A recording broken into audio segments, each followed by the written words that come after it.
Hello, welcome to this video of this 2010 registered Peugeot 207. This is the 1.6 VTI petrol engine. Specification of the car is the top of the range GT. You see a beautiful shade called Hermitage Grey, very shiny on a bright day like today. This is a 4-owner car in total. Full service history, has 7 stamps in the book. Service schedule is every 2 years or every 20,000 miles.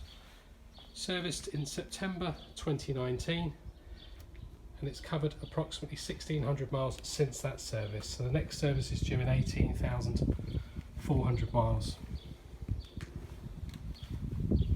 MOT expires 5th of September 2020, and there were no advisories.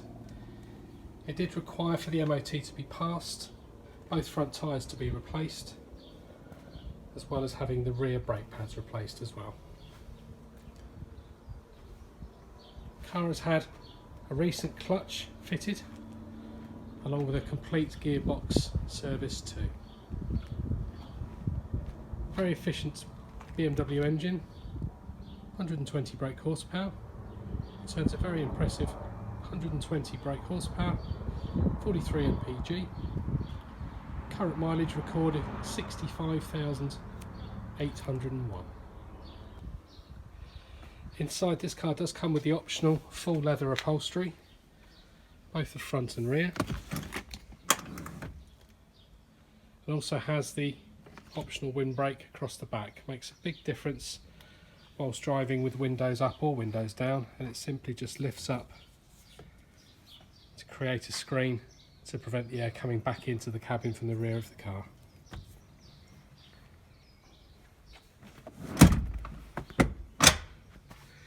Has a set of mats for the front.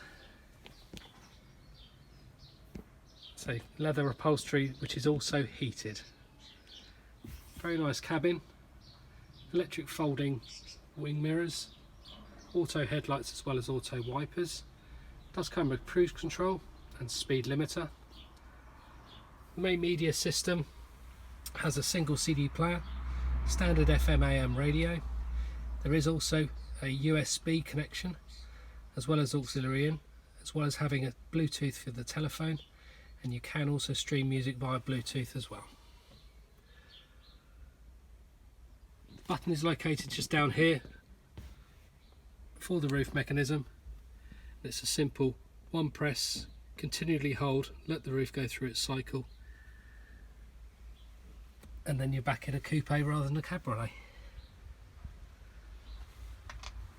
Rear parking sensors also come fitted from factory with this car.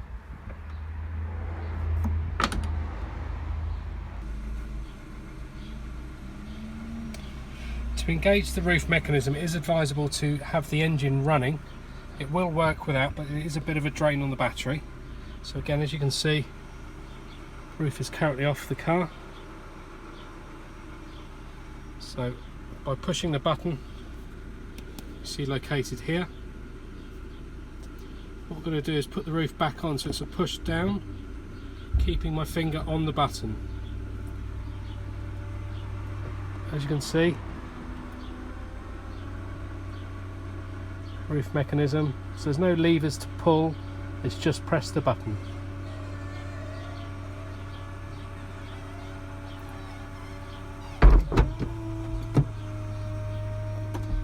And then what we do is we wait for an audible sound. It tells you roof manoeuvre completed, and if you keep your finger on the button, every glass panel all goes up, and then you're ready to pull away from there.